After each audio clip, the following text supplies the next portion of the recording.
Hoy está con nosotros la doctora Carmen González, psicoterapeuta psicoanalítica. Bueno, Carmen es una persona ampliamente conocida en los medios, y no solamente en los medios, tiene una larga y distinguida carrera profesional, de modo que es una complacencia acogerla en este programa una vez más. Gracias, Aurelio.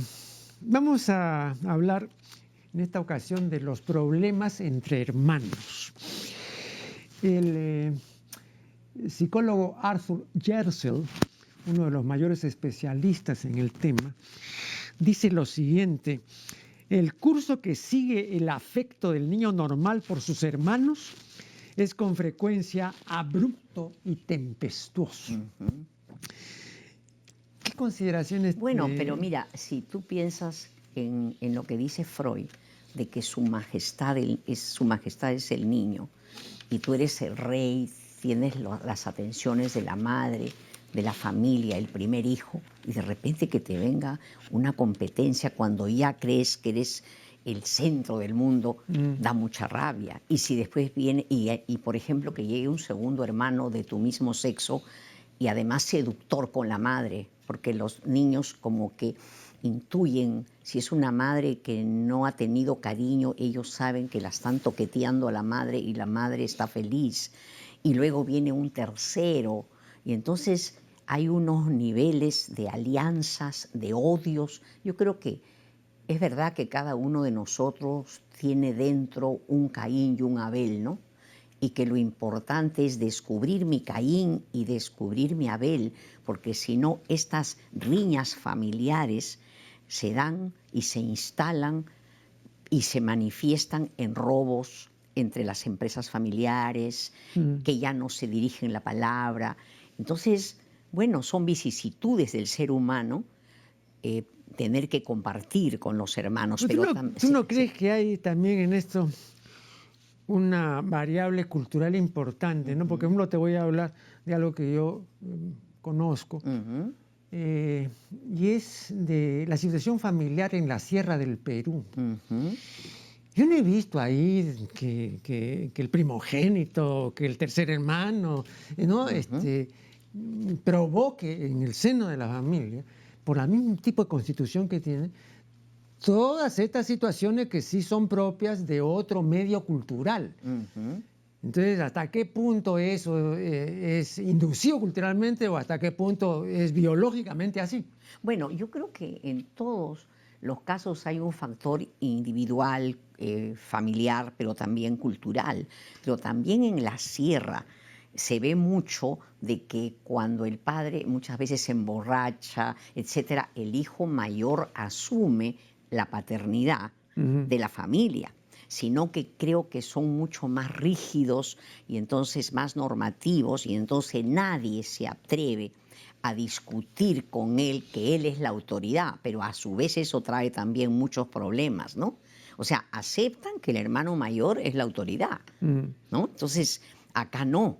Acá en la ciudad lo que yo veo es que se va generando un odio contra el hermano mayor que luego va a trasladarse a la misma familia, o sea, al propio hermano, a la madre, porque acá encontramos con que la gente envejece y lo que tiene son los reclamos de los hijos. Hijos viejos, seguramente muchos que están escuchando habrán visto cómo siguen reclamando a la madre. Hay una inmadurez en esta sociedad donde todos reclaman: ¿por qué no me quisiste? ¿Por qué tú me hiciste tal otra, tal cosa? Entonces, tiene que ver también el tipo, como dices tú, el tipo de sociedad inmadura que tenemos, ¿no? Claro, además la carencia de una percepción acertada, ¿no? Hay una observación de carácter elemental que la he hecho varias veces y por supuesto tú la conoces de memoria. No todos tienen la misma capacidad de amar. Claro, claro. Entonces no le puedes estar pidiendo a la madre que te ame o que te manifieste afecto a raudales. De repente ella tampoco podía, cuando pues. ella no puede, pues. Claro, está negada, nunca la abrazaron, y hay gente vieja que dice: doctora, quiero un abrazo. Ya además no va a haber, ¿no? Claro. Claro, pero yo creo que sí hay muchos problemas familiares, pero también a partir de que lo que yo noto y lo que yo veo en los pacientes es que la madre privilegia al hijo mayor muchísimas veces. Lo hace su pareja, y si se lleva mal con el marido, él dice, él es mi pareja.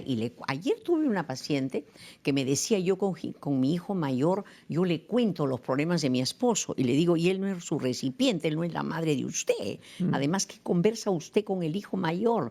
Después de los 14 años, poco hay que conversar con el hijo, porque ya le has dicho todo. Sino que ahí hay una dependencia también. La madre que esté huérfana, sola, quiere que alguien la cobije, y el muchacho que desde pequeño ha tenido esa atracción por la madre, que se ha resignado a no tener sexualidad, pero que las ganas están ahí guardadas, entonces canaliza eso y se hace el que escucha a la madre. Y mentira, nada tienen que decirse ya, sino que hay una necesidad de estar pegado a ella, ¿no? Y las madres también nos pegamos a los hijos, ¿no? Y tenemos nuestros preferidos, Claro. ¿no? Y nosotros somos las que provocamos eso, ¿no?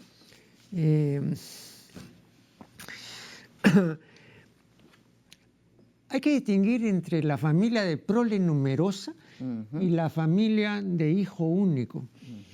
Los especialistas discuten las ventajas y las desventajas de cada caso, ¿no? Hay unos que defienden al hijo único porque se evita una serie de cosas que no pueden evitar los hermanos en familias con hermanos, ¿no?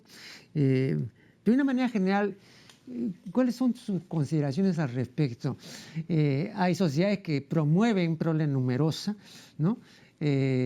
Una época, sobre todo, antes de la aceptación, aunque sea pues así a regañadientes del catolicismo, ¿no? Las familias no bajaban de 10, 15, ¿no? Hijos, ¿no? Era numerosísima la prole, ¿no? Pero ¿qué consideraciones? Yo creo que así como en países orientales, ¿no?, tienen las mujeres en tanto las puedan mantener también, yo creo que tener hijos, una prole numerosa, también es parte de la insensatez de las personas que no tienen la capacidad para darse cuenta que no pueden dedicar a cada hijo, no solo en materia económica, sino no pueden mirar a cada hijo, ¿no? Entonces los hijos nacen y muchas mujeres, por ejemplo, frente a una pareja que se quiere ir, que se va, acumulan hijos, ¿no? Como una manera de sujetarlos. Y realmente son hijos que no son mirados, que son de serie, ¿no? Claro. Y entonces depende también de la madurez de la madre, ¿no? Y siempre tengo presente que estamos en una sociedad muy primaria, muy básica, donde a las madres no nos han enseñado a ver las emociones del hijo, porque a mí tampoco me miraron. Entonces a los hijos creemos que educarlos es decir, lávate, arréglate, lávate los dientes, cumple con el deber, pero nadie... La madre tendría que ser el estómago del hijo para procesar y decirle sus emociones. Tú estás con rabia, tú estás con pena. No, dime qué tienes, le preguntan a la criatura, cuando la criatura no puede decir estoy celoso de mi hermano, no puede decir. Entonces yo creo que depende de la madurez de los padres, porque he visto hijos únicos, que mucha gente no tiene hijo único acá, he escuchado, no, porque pobrecito me puede pasar algo y no se va a quedar solo, pero sí he notado que en hijos únicos, si es que los padres son gente abierta, gente que se relaciona con amistades, social, no tienen problemas para su socialización, los hijos pueden tener amigos, pero también esos celos en relación al hermano salen, por ejemplo, con la profesora en relación a los amigos también. O sea, ese querer ser solo, único, está en todos, ¿no?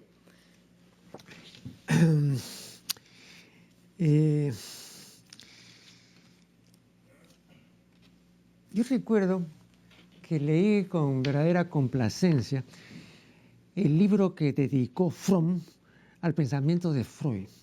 Un libro pequeño pero sustancioso, ¿no? Y ahí Fromm indica algo que yo no había visto indicado en la literatura del género, por lo menos entre autores importantes, comenzando por el mismo Freud, ¿no?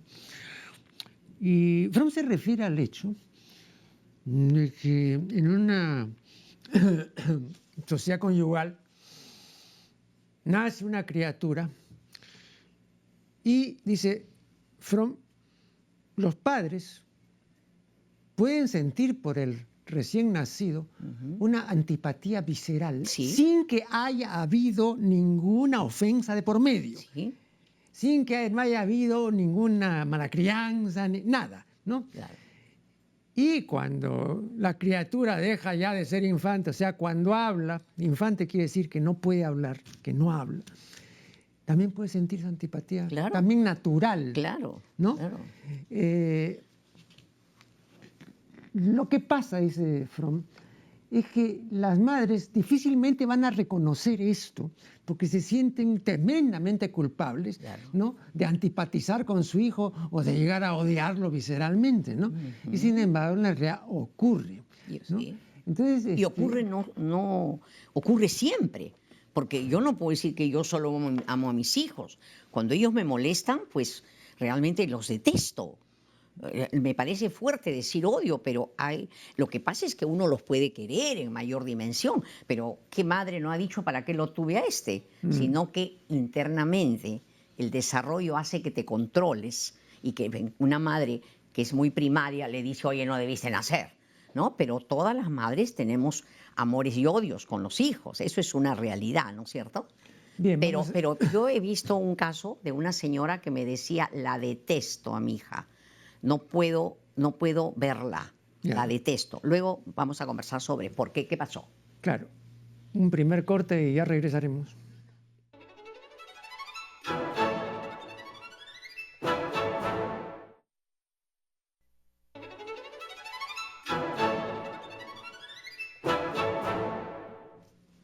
Bueno, quedó pendiente la explicación que nos debía nuestra invitada de esas animadversiones aparentemente gratuitas y espontáneas de los padres con los hijos y de los hijos con los padres. Qué bueno lo que dices, aparentemente gratuitas. Como tú dices, a nivel racional no se entiende. Pero yo he tenido casos donde la madre me dice, bueno, una madre que esté en terapia y sabe pues que no existen sentimientos puros y me dice, sí, doctora, yo la veo a mi hija y me da rabia, la odio. A través de la terapia descubrimos que tenía un gesto parecido a la madre y la madre era una madre que ha costado mucho trabajo que ella se reconcilie internamente, era una madre que la despertaba a 3 de la mañana para que fueran al campo, ¿no? Y luego ella descubrió que por alguna razón esta había escogido un hombre que tenía un gesto de la madre y también lo compartía la hija. Entonces sentía que la odiaba.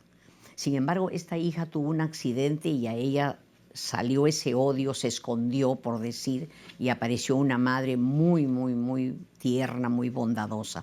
Porque cuando uno siente que odia, el amor está guardado, ¿no?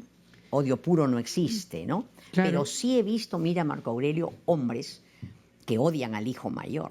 Pero es que la madre también ahí tiene mucho que ver, ¿no?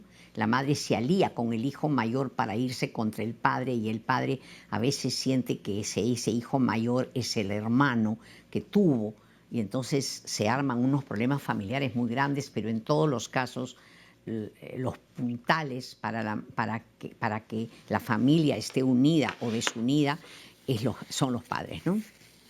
Claro. Pero desde el momento en que hay ciertas manifestaciones y algunos impulsos que no están sujetos, digamos, al plano consciente de No la están actividad, ¿no? Es difícil la percepción para gente sencilla que no ha tenido, digamos, un background psicoanalítico ni nada parecido, percibir que es así. Entonces sienten también la culpa. atribución hay a otras razones supuestas. Claro. Y a veces pues padecen culpas que, bueno, por las que no debieran padecer tanto, ¿no? Claro, y estamos en una sociedad con una cultura de culpa que tenemos que cambiarla, ¿no? Yo creo que hay que ser responsables de poder analizar eso, ¿no? Porque esa madre que se siente culpable de odiar a la hija, tiene que saber que también existe cariño, que si la hija esté en un problema, ella la va a sacar adelante, ¿no? Pero a veces invade el odio y de hijas con la madre, ¿no? Pero también yo notaba aquí en la cultura popular que, por ejemplo, el acto sexual se entiende como una ofensa a Dios. Y eso es propio del catecismo, ¿no? Porque el catecismo tiene una larga lista de ofensas a Dios, ¿no? En materia de sexo. La primera ofensa, por supuesto, es la masturbación. y luego siguen las otras ofensas hasta terminar pues en la pornografía, ¿no? Pero, entonces hay un carácter ofensivo internalizado, claro, que ya eso va más allá de la voluntad y la gente cree que es así. Claro. O sea, hay gente que cree que es así, que es, y no se da cuenta que eso ha sido adquirido, esculpido en la cabeza, ¿no? No, creen que es la realidad, ¿no? Yo una vez conocí a una empleada, de una cocinera, de una de mis tías, que un día tuvo un problema muy sencillo en realidad de vida diaria, pero entre las cosas que me dijo fue, y en aquella oportunidad, doctor, ¿no? Ofendí a Dios. ¿Y qué cosa significa eso, no? Que había tenido comercio sexual con un fulano, ¿no? Claro. Pero para ella era una ofensa, ¿no? Es como que estuviéramos negados al disfrute, como si fuera un pecado. Pero eso es cultural ya. ¿Sí? Claro. Eso ya es cultural. Claro. O sea, y viene a ser como un retraso, ¿no? Una vuelta atrás, porque yo me imagino que los sapiens antes no teníamos ese problema, ¿no? Acá ha habido un retroceso, ¿no? Y bueno, son las perturbaciones propias en este caso, de la Iglesia, ¿no? Que siempre han estado atrasados en todo y siempre ha habido un esfuerzo de remontar, ¿no? Siempre han sido los últimos. Pero incluso ahora, ¿no? Que bueno, los tiempos han cambiado, incluso la misma Iglesia Católica, a pesar de que todavía sigue vigente la última edición del Catecismo promulgada por Juan Pablo II, ¿no? Que tiene aproximadamente 25 o 30 años, ¿no? Pero la misma Iglesia tenía una cierta apertura, ¿no? Pero dada por la realidad, porque pero ya no mucha pueden. apertura, pero aún así, por ejemplo, a propósito del matrimonio gay, le preguntaron al Papa actual, al Papa reinante, ¿no? ¿Cuál era su opinión sobre si convenía o no dar, pues, la autorización para el matrimonio gay, ¿no?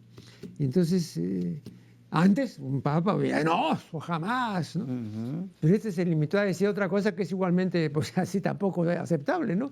Dijo, bueno, ¿quién soy yo para opinar al respecto? Pero mira... Pero usted es el papa reinante, señor, de millones de católicos. Claro, pero además qué contrasentido que aparezca que la Iglesia lo que quiere es la paz interior y sin embargo oponerse al matrimonio cuando eso trae tanto sufrimiento en un ser humano que tiene todo el derecho de hacer lo que desea. ¿Y quién es la Iglesia para que se atreva a no respetar todo lo que un ser humano desea y que no hace daño a nadie, ¿no? Bueno, pero la historia está llena de exclusiones, de marginaciones, de crueldades, ¿no? Estamos llenos de eso y con eso tenemos que luchar, ¿no? Por eso tu programa es importante, ¿no? Por ejemplo, antes no, en la anterior edición del catecismo. Del Código de Derecho Canónico. ¿Ya? Que hemos estudiado, ¿te acuerdas? Claro, en esa, después hubo ya una nueva edición, pero en esa, por ejemplo, si uno consultaba, y lo recuerdo perfectamente, el canon 1013, ¿ya? Ahí se decía expresamente que la mujer, es decir, en principio no debía acercarse al altar. No se daba la razón, pero se decía, bueno, en el caso de que no haya, digamos, un ministro de la misa, no hay un ayudante tampoco, etcétera, entonces puede acercarse, pero con autorización, pero no tanto, ¿no? Claro. Entonces yo me quedaba pensando, ¿y por qué no puede acercarse al altar? ¿Y sabes por qué? No sé, no tengo idea. Porque la mujer menstrua. Y entonces una mujer menstruante puede contaminar el altar. Entonces por eso no debe acercarse. Una mujer menstruante puede contaminar. Y eso no es una creencia católica, es una creencia de la antigüedad. Claro. Porque también en la antigüedad se consideraba que la mujer menstruante era una persona que Plinio dice puede secar los campos de trigo si pasa por ahí. Quizás también, estoy pensando en voz alta, quizás eso es tan propio de una mujer y una mujer siempre es amenazante, ¿no? siempre te puede despertar. Pero, por ejemplo, la Iglesia Católica impulsos. no ha permitido que haya, digamos, no. una ministra de la misa. No. Por eso Lo digo que está diciendo es, los hombres somos mejores, ustedes mujeres no pueden llegar a donde nosotros llegamos. Ese es el mensaje que está detrás. Quiere decir, somos inferiores. No, pero en este caso concreto quiere decir somos impuras. Claro. Porque, digamos, hay toda una codificación, repito, que no es católica, es mucho más antigua, ¿no? Donde la mujer menstruante es un peligro para la sociedad. Pero además siempre con una gran hipocresía, porque los hombres, por ejemplo, ahora se habla de que no deberían las mujeres, que el marido no use condón porque eso es un pecado. Sin embargo, por años los hombres han usado condón desde qué épocas y nunca nadie les ha dicho nada a ustedes. Han copulado con quien les ha dado la gana. ¿Y por qué no se han preocupado? O sea, ¿por qué sobre nosotras, no?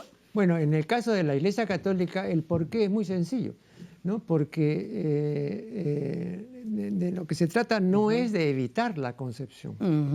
Entonces, ahora esto de evitar la concepción es muy posterior. Claro, ya. Pero, si tú lees el Canon 10.13, ¿cuál es el fin primario del matrimonio? La procreación de la prole y su educación. Como negar el disfrute sexual. No, claro. Ya después en la otra edición se agregó. Pero también ¿no crees que eso está vinculado a que los curas tampoco pueden tener ostensiblemente disfrute sexual? ¿No crees que puede haber una envidia debajo? Lo que yo no hago, no lo haces tú. Porque mira, los sacerdotes, caramba, que conozco montones de mujeres que se enamoran de los hermanos, de los sacerdotes. Yo conocía un caso, por ejemplo, que una chica se enamora de uno de estos que están en los barcos por el Adriático, estos barcos, ¿no? Y el cura ahí hace, además de ser sumisa, él está encargado de hacer jugar todos los juegos de mesa. Ajá. Y resulta de que este cura enamoraba a todas. Llega, la enamora a esta chica y después se quiere venir a conocer el Perú. Él era colombiano y quiere conocer al Perú y se viene y ya cae al padrecito y todos lo reciben con sus sotanas, se va al Cusco, lo atienden como rey. Cuando llega, se citan en Colombia y están juntos en la nunciatura porque el nuncio no estaba. Cuando ella quiere seguir con él, la larga porque ella estaba con otra persona. O sea, todo es nada más que una hipocresía. Porque yo creo que los sacerdotes son unos masturbadores furiosos, o de lo contrario, están con mujeres, o muchos son perturbados, y habrá gente que sublima, pero muy pocos, porque es muy difícil la sublimación. Entonces vivimos un mundo de hipocresía, ¿no? Vamos a hacer acá una nueva interrupción y ya regresaremos.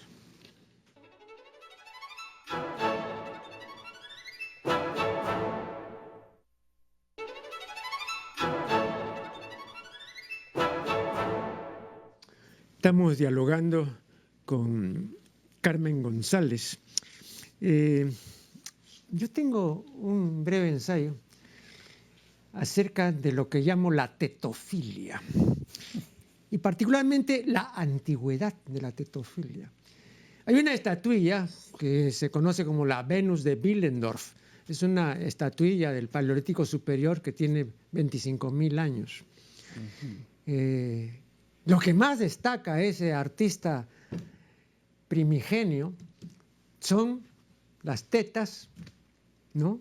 Y el trasero y la cara, ¿no?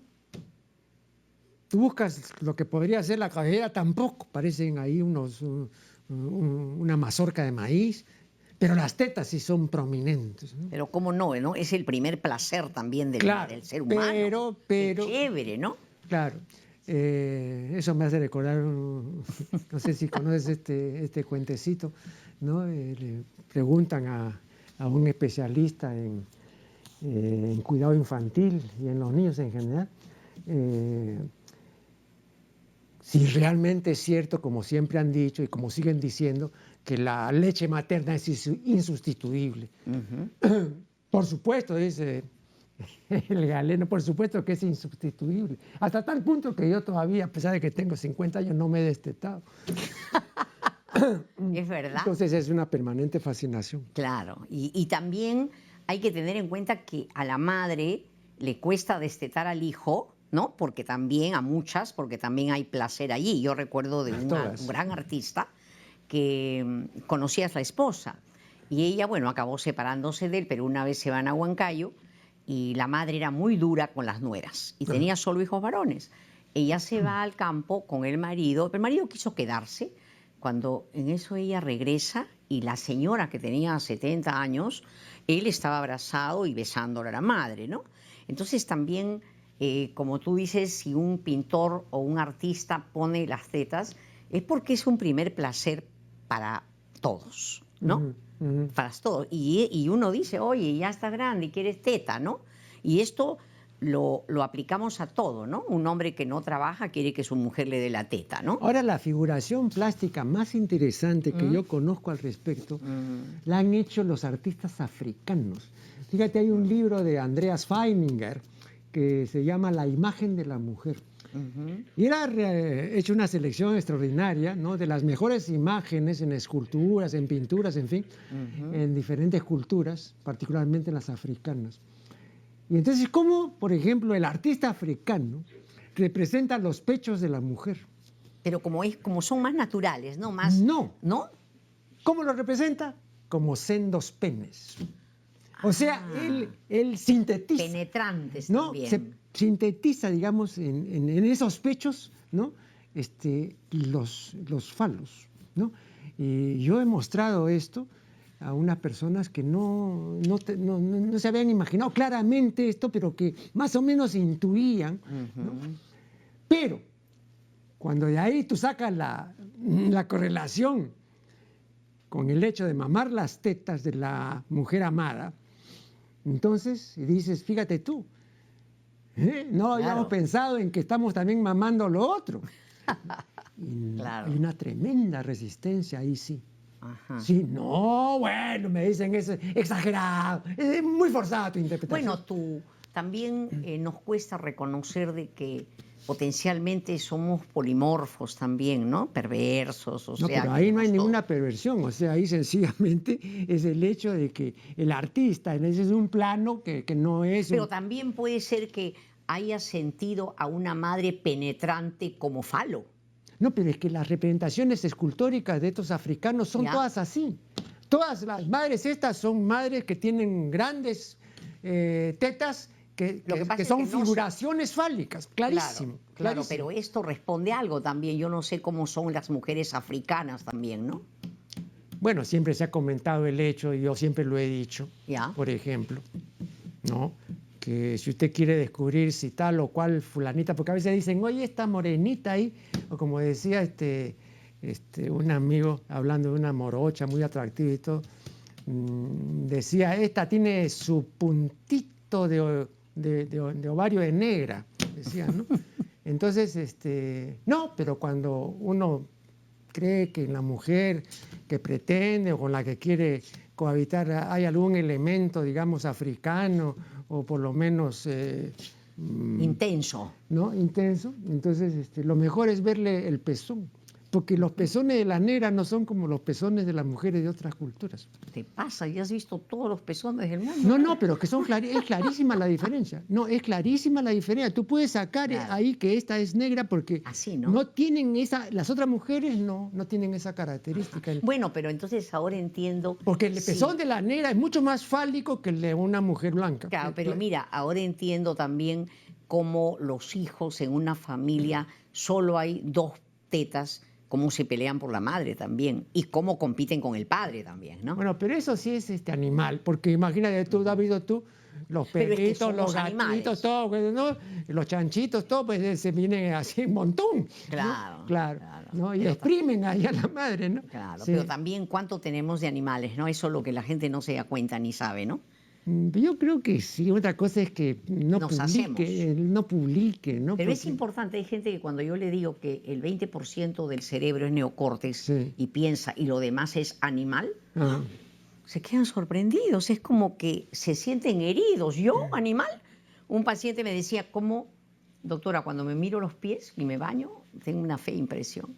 porque parezco un mono. Le decía, eres vertebrado y primate, ¿no? Claro. Pero golpea, ¿no? Esa soberbia, eso que creemos que somos seres superiores, ¿no? Y no nos damos cuenta que hemos venido desde la inferioridad, ¿no?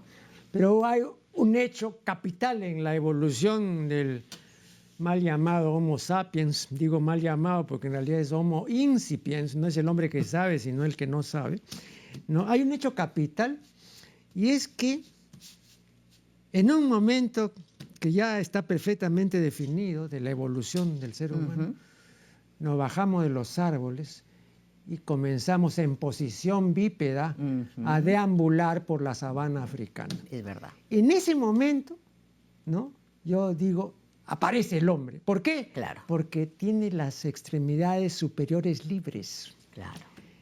Ningún animal tiene las extremidades así. Entonces, ante un peligro, tomas una piedra, agarras un garrote, te defiendes, ¿no? El que está en cuatro patas no puede hacer eso. Y eso también tiene que tener, ¿no?, una relación con cómo hemos depredado tantos animales y cómo aparentemente el incipient o el sapiens que tú dices se le ve tan aparentemente inofensivo, pero con los brazos libres podemos ser súper ofensivos, agresivos. Sin embargo, yo me imagino que un bisonte nos habrá visto y habrá visto, este es un pequeñito, pero con las manos somos poderosos para atacar, ¿no? Claro. Pero repito, esa es una adquisición ya tardía, ¿no? Sí, claro. Porque el ser humano, digamos, tú tendrías ahora tremendas dificultades en comunicarte con el cavernícola de Altamira, Claro. y solamente son 20.000 años. Imagínate tú, 20.000 años, ¿no? Apenas. Que no, pero eso pues ni medio segundo en el reloj de la evolución, ¿no? Ya habría dificultad. O sea que también nosotros como especie tenemos un recorrido pues, muy chiquito, ¿no? Muy pequeñito. Pero, y eso también quiero someter a tu consideración, en ese corto recorrido de 20.000 o 25.000 años, hemos logrado dos cosas. 25.000 años desde que pudimos estar en agricultura, porque mucho antes hemos estado 200.000 años, tiene el sapiens, ¿no? No, sí, pero en proceso evolutivo. Pero la agricultura claro. No tiene tantos años. Claro, no, me refiero a agricultura. Claro. Agricultura. Claro, pero fíjate tú, este ser humano en un lapso muy breve. Sí. Porque es realmente un lapso breve comparado con los lapsos que son comunes en teoría de la evolución. Ha sido increíble, ¿no? El avance cultural, ¿no? Claro, pero unilateral. ¿Por qué? Y en esto, repito, creo que han dado una explicación válida a los etólogos, ¿no? Nosotros hemos sido buenos y somos buenos respecto a todo lo que no nos es personal, a todo lo que no es humano. Por ejemplo, la conquista del espacio y el dominio de la naturaleza son cosas impersonales. Ahí hemos sido muy buenos. Hemos hecho logros extraordinarios. El problema es caminar en grupo, ¿no? No, el problema es el otro. O sea, el otro ser humano. Pero acá viene una explicación que es también deprimente de los etólogos. Y es que parece que estamos codificados para no poder conocer bien a los demás. Por esa razón, dicen los etólogos, nunca elegimos bien pareja. Porque para elegir bien pareja tenemos que conocernos a nosotros mismos. Y esa es una facultad que la podrá tener alguien que está pues 40 años tratando de hacerlo, ¿no? Pero normalmente el ser humano no se conoce bien. Y como no se conoce bien, tampoco conoce bien al otro. Pero mira que yo discrepo contigo. Yo creo que somos perfectos para elegir pareja. Porque una persona que ha sufrido elige uno para seguir en lo mismo. O sea, para no elegir bien en términos de favorable. No, pero tú te refieres solamente a elegir, ¿no? Yo me refiero pues, a elegir. Porque me refiero que una persona que ha sufrido, que en la infancia ha tenido personajes agresivos y horribles, increíblemente vuelve a elegir esos personajes. Claro, pero el que se compra ese pleito, bueno, tiene que pagar, pues, ¿no? Claro. Bueno. Lo que pasa es que no tenemos capacidad para superar y elegir algo que sea bueno para nuestro desarrollo. Es que según los etólogos no tenemos esa No capacidad. tenemos esa capacidad. No, entonces, sí, de acuerdo. Entonces, elegimos lo mismo. Claro, Entonces, elige bien el animal más primario que tenemos, pero no podemos dar el salto, ¿no? No, y no podemos. No podemos, sí. No podemos. Y cuesta mucho esfuerzo, ¿eh? Bueno, mucho. claro, aparte, ¿no?, de que definitivamente hay un costo, pero es además una dificultad estructural.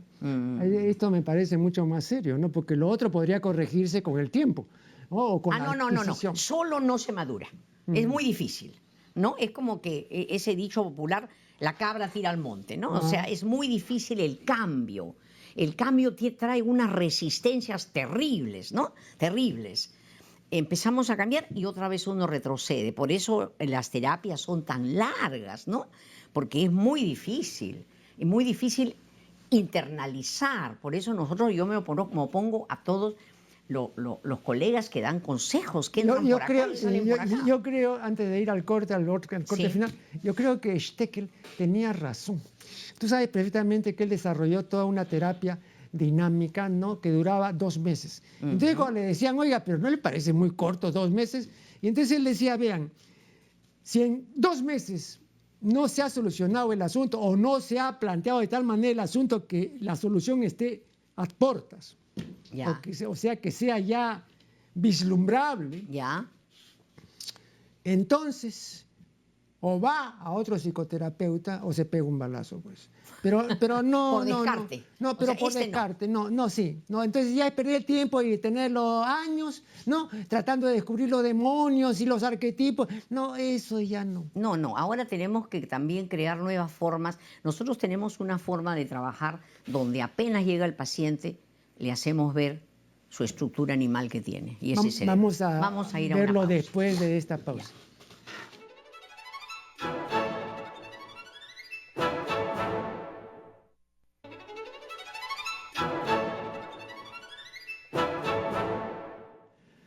Bien, y seguimos dialogando, este es el segmento final, con Carmen González.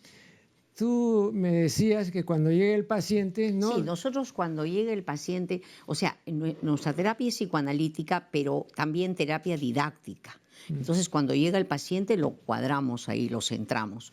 Tú tienes un cerebro, 55 emocional, 20%, 25 reptil que va a actuar sobre el cuerpo y 20 piensa. O sea, tú eres abogado, ingeniero, bueno, solo 20, ¿ya? Entonces, este cerebro emocional, cuando tienes cólera, por ejemplo, tú contabas que tu papá, como perrito que le pisan la pata, salta. Ajá. Entonces, acá de lo que se trata es abrir un canal para razonar sobre tus emociones. Entonces, lo primero es que, por ejemplo, tú dices de que tu señora te maltrata. Bueno, no existen emociones nuevas. Entonces vamos a analizar tu historia porque tu mujer desempeña está haciendo un rol y un personaje que tú lo necesitas. Porque no es lo mismo una criatura que ha sido amada, que el afecto está allí, que uno que ha sido maltratado. Entonces ella representa a tu padre que te maltrataba y no te apreciaba. Entonces tú has buscado lo mismo. Entonces lo que queremos es que él conecte su angustia con su historia y además saber que la solución está en él y no en el cambio de los demás. Entonces nos resulta bien y luego le hacemos una evaluación con Rorschach para ver todo lo que es inconsciente. Y entonces conectamos con sus padres para ver cómo fueron los padres y que porque si alguien puede estar con rabia copiada del padre, entonces queremos que él como adulto mire ese odio que tiene hasta ahora y puede entender a ese padre que no le queda otra alternativa pues que ser como un jabalí. Entonces de esa manera nos resulta, pero hemos tenido que crear esa forma de trabajar rápido, ¿no?, sin un consejo, ¿no? Y nos resulta, la vez pasada un señor decía, si yo no hubiera sabido que existía, si yo hubiera sabido que existía ese órgano del inconsciente, mi vida hubiera sido otra. O sea, trato pues de ayudar a las personas, pero con métodos creativos, porque si no la gente, si voy a sentarme a que me diga su historia y a interpretarlo, no llego. Ahora, y la vida es muy corta como para... Claro, pero sí. Con este planteamiento se podría observar que hay un determinismo implícito, no por lo Claro, siguiente. lo que le decimos es que efectivamente una parte es determinismo, una parte, ¿entiendes? Es como No, pero es casi una parte significativa. es significativa, pero mira, es como una alfabetización emocional. Ya lo que queremos decirle es, tu forma de ser no viene del aire, ha tenido que ver la familia, la sociedad, cómo te has comportado. No es del aire, no sale del aire. Pero así les dejan a los pacientes un área de construcción muy pequeña, porque vamos a hablar ¿no? de una construcción, Ya. en el sentido en que Fichte decía a sus alumnos, esta mañana vamos a hablar de Dios, vamos a construir a Dios. Ya. Entonces igual, ¿no? Decía el paciente, 3/4 partes de esta casa que se llama Juan Pérez, o sea, tú, Claro. ya está construida. Y hay un 25% que se puede edificar, Sí. que es un porcentaje pequeño, ¿no? Pero no está construido. No. Entonces hay que sentar las bases, pero para construir esto, pero tenemos acá algo con lo que venimos o con Claro. lo que ya está. Lo genético también, que Claro. por supuesto, lo genético y lo determinante, ¿no? Pero le decimos, esto ha sido el detonante. Claro que es casi una alfabetización emocional, ¿entiendes? La vez pasada yo iba con mi hija al programa, que ella es terapeuta, y me decía, mamá, ¿no te cansas de decir lo mismo? Muy crítica ella, ¿no? Y yo le decía, no, porque tengo que sentir lo que lo que siente el paciente y que él se sienta acogido. Eso es distinto siempre. Entonces yo creo que si el paciente se siente recibido, acogido, y tú puedes darle como una alfabetización emocional, algo hemos hecho. No es un psicoanálisis largo, no. Es simplemente que sepas de que hay unas causas, que tienes esperanza y que lo que te está yendo en la vida tiene que ver también con tu historia, tiene que ver. Entonces ya algo hemos hecho, ¿no? En esta sociedad que es tan concreta, tan básica y donde hay tanto sufrimiento, ¿no? Porque es una sociedad que a mí el dolor a mí me conmueve mucho, quizás porque de pequeña he sufrido, he tenido marginación. Entonces, todo lo que es, por ejemplo... Pero hay dolores útiles y hay dolores absolutamente inútiles, ¿no? ¿Tú te refieres al dolor útil? Me refiero, por ejemplo, hay dolores necesarios para madurar y para claro. crecer, ¿no es cierto? Pero, por ejemplo, cuando yo recuerdo de la pobreza de mi casa y la forma como me miraban los vecinos, que éramos tan pobres con piso en tierra, entonces para mí era sufrimiento. Claro que eso lo he procesado y me doy cuenta que me ha permitido sufrir, pero levantarme. O sea, el sufrimiento siempre es útil cuando hay recursos para que tú los proceses. El asunto está cuando te quedas en el sufrimiento porque no tienes recursos. Es como que hay gente que no puede, que tiene las patitas amarradas, ¿no? Y ya no puede, pues, ¿no? Nosotros somos seres privilegiados, hay espacio para pensar, ¿no? Pero hay gente que no puede. Mi observación va en este sentido, ¿no? Y es que cuando se habla de sufrimiento, se suele hablar, sobre todo en terapia, de sufrimiento y se le toma en mala parte. Y yo digo, ¿y cómo sería una vida sin sufrimiento? Horrible. No, el sufrimiento es necesario, es parte de la vida, pero no un sufrimiento que se repita por lo mismo, ¿no? Claro, hay un sufrimiento estéril, inútil, ¿no? Improductivo. Claro, pero hay sufrimiento útil, necesario. Claro. Es más, si tú sabes amar, si alguien sufre, tú también vas a sufrir con él. Ese sufrimiento es necesario porque te va a sensibilizar, te hace mejor persona. Por supuesto, terrible sería un tipo que esté con mecanismos de racionalización tan grandes que no llegue a sentir nada, ¿no? Sentir es un privilegio también. La cuestión es, como tú bien dices, no ese sufrimiento estéril que es lo mismo y lo mismo, o sea, que se repite y en el lamento, ¿no? No, hay que salir, ¿no? Para terminar, siempre la gente me pregunta por qué la doctora Carmen González no publica un resumen de todas sus conferencias y de todas sus alocuciones. Ya te voy a decir. Yo con Germán Coronado, que es una persona de primera, que es mi amigo, con Germán firmamos un contrato, él me animaba para hacer 10 libros, incluso teníamos tomos ya, teníamos títulos. Ajá. Pero yo quiero hacer un libro que no entre por la cabeza, sino que te movilice. Quiero hacer libros que, por ejemplo, un miedoso, cuando lea mi libro sobre el miedo, tenga un poquito menos de miedo. Quiero contar historias, quiero que la gente sienta, no solo que piense. Entonces lo voy a hacer.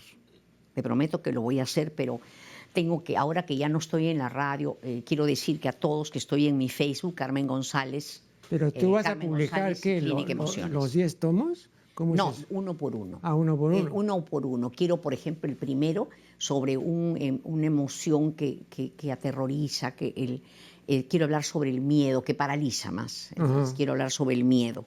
Pero quiero sentarme a contar historias, pero historias que las cuente yo con afecto. No quiero conocimiento solo, esa no es mi especialidad. Pero el miedo no como pulsión básica, ¿no? Porque no. El miedo está junto con el hambre y con el sexo. Miedo y uno nace con el miedo. La idea es que no se instale como parte de tu vida porque ha sido gratificado por padres horribles. No, el miedo es necesario, te protege.